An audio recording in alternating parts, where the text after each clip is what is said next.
Selamat pagi. Nah, ini komen keren banget nih. Ya, bukan seleb. Pak Jes, boleh gak cerita kesalahan terbesar Bapak dulu seperti apa?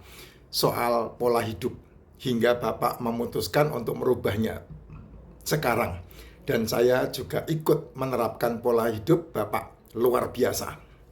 Jes, apa yang terjadi hari ini itu adalah akibat dari 3 sampai 5 tahun sebelumnya. Itu bicara masalah kesehatan, bicara masalah kekayaan, bicara masalah pencapaian. Itu pasti seperti itu, ya. Jadi jangan pernah kamu melakukan sesuatu dan kepingin instan besok terjadi. Tidak akan pernah ada.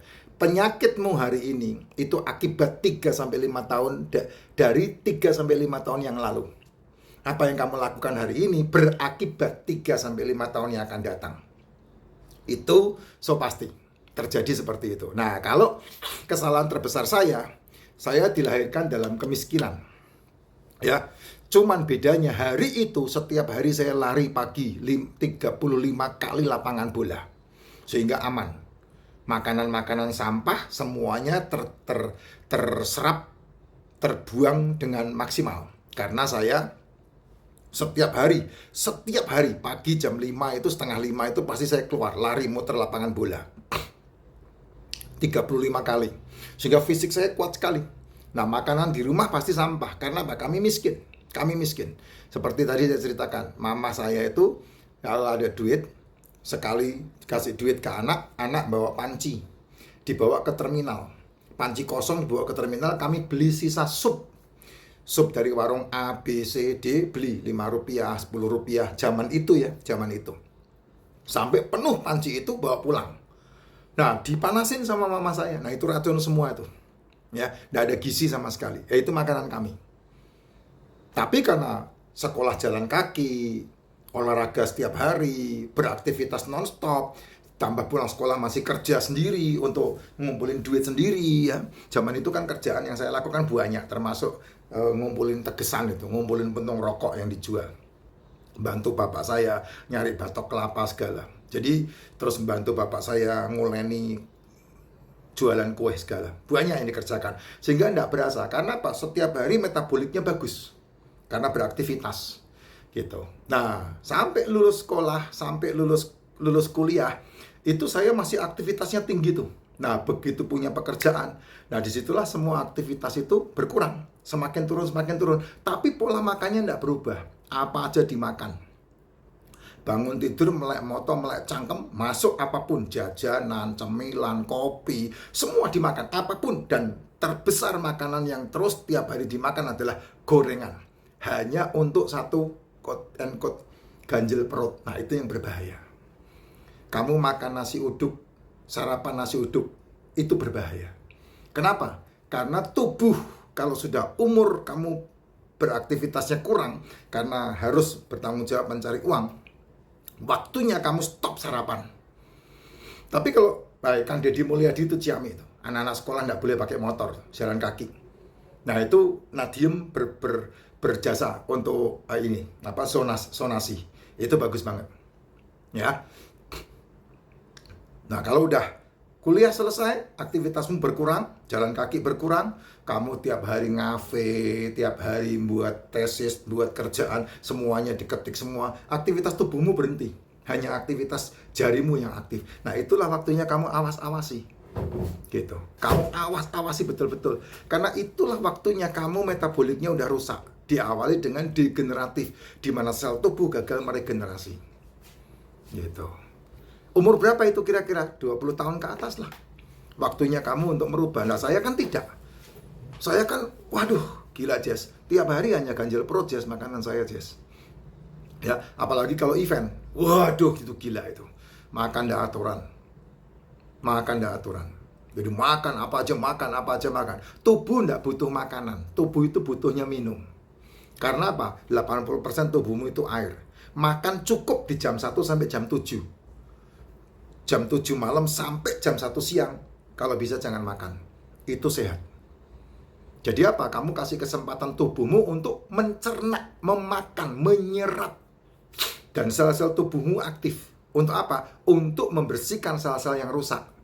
Karena sel-sel tubuhmu kan makanannya asam amino.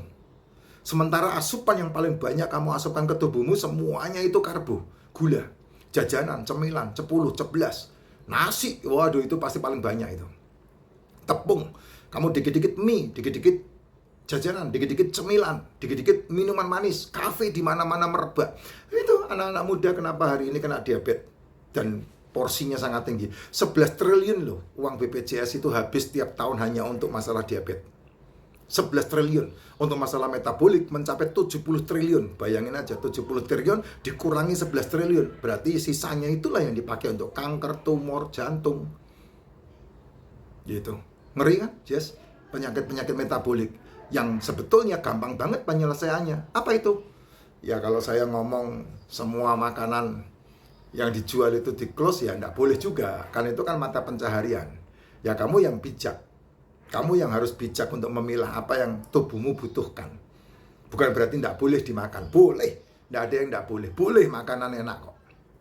Ya, tapi kamu harus cinta dengan tubuhmu sendiri. Loh, kamu loh punya mobil bensin, masa kamu beliin solar? Kan tidak mungkin. Kamu punya mobil solar, masa kamu isi bensin? Kan tidak mungkin. Nah, tubuhmu itu makanannya adalah mineral, vitamin, asam amino, asam lemak, karbo. Dari 5 makanan sel tubuhmu yang selalu kamu asupkan sebagai quote and quote ganjel perut itu pasti karbo. Jajanan karbo, cemilan karbo. Ya, tepung-tepungan semuanya karbo. Dan kamu tidak pernah merasa bersalah, tidak pernah diharamkan juga. Iya, itu tidak pernah diharamkan juga tuh. Tidak pernah ada peringatan, hati-hati makan ini bisa menyebabkan, tidak ada itu. Malah rokok yang digituin. Sedangkan rokok itu tembakau, itu vitamin itu mineral itu. Ya, yang berbahaya itu sausnya. Rokok itu. Ya, tapi itu yang diancam. Ayo, ketika Covid, perokok itu justru malah sehat. Dan kalau kamu pernah bergaul dengan pabrik rokok, ketika Covid kemarin, penjualan mereka 100% peningkatannya. Luar biasa. Karena apa? Orang yang sehat. Karena apa? Itu mineral, vitamin. Gitu. Ancamannya aja, kartel. Supaya apa? Supaya gula lebih laku daripada rokok. Itulah dia. Ya, tapi kalau saya ngomong begini kan bahaya. Nanti TikTok marah sama saya lagi. Ya, itu gitu. Nggak boleh, Jess. Ya Pak, itu. Jadi sampai kemudian saya kena tahun 2019 karena pengaruh pikiran, ya stres hari itu ya, lockdown di mana-mana, dan kemudian segitu banyaknya event, rilis semua hilang, harus berhenti total, berapa karyawan harus dirumahkan, waduh, nah tambah stres. Nah disitulah fungsi dari sampah yang kita makan itu mengangkat kita, membuat kita bermasalah. Dan saya tadi kan bilang, hari ini apa yang terjadi sama kamu itu adalah apa yang 3-5 tahun yang lalu kamu kerjakan. Baik itu masalah kekayaan, baik itu masalah penyakit, baik itu masalah pencapaian. Hari ini saya bisa jalan-jalan tiap tahun, mendapat free gratis jalan-jalan, bisa ngajak orang tua saya jalan-jalan, dan punya keuntungan investasi mencapai 230%. Karena 2 tahun yang lalu saya memulai. Saya enggak tanya ini itu, ya aja langsung. Dan hari ini saya menuai. Bitcoin hari ini 100 berapa itu? Bitcoin hari ini jos banget, bro. Bitcoin hari ini tak kasih tahu keuntungannya ngepam luar biasa. Hari ini Bitcoin itu mencapai 90 berapa itu? 103 hari ini Bitcoin tuh, 103 tuh. Kalau saya nggak mulai 2 tahun yang lalu mana bisa cuan segitu banyaknya? Nggak bisa. Terus bisa menikmati jalan-jalan. Ya kamu yang protes terus sama saya ya derita lu dah. Kenapa kamu cuman ngelihat takut ini takut itu aja? Kenapa kamu nggak jalanin? Nah, saya menjalankan, makanya saya panen hari ini, menikmati hari ini. Ya, semalam baru pulang dari Thailand. Nanti Desember saya berangkat ke Eropa. Berkah semuanya. Nah, kenapa? Karena 2 tahun yang lalu saya sudah memulai. Gitu.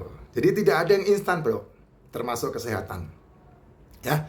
Dan saya udah memberhentikan itu sejak 2020. Total. Just selesai semua. Nasi, tepung, gorengan, cemilan, cepuluh semua udah hilang. Cemilan saya cuman emping sama kacang mede yang masih sampai hari ini.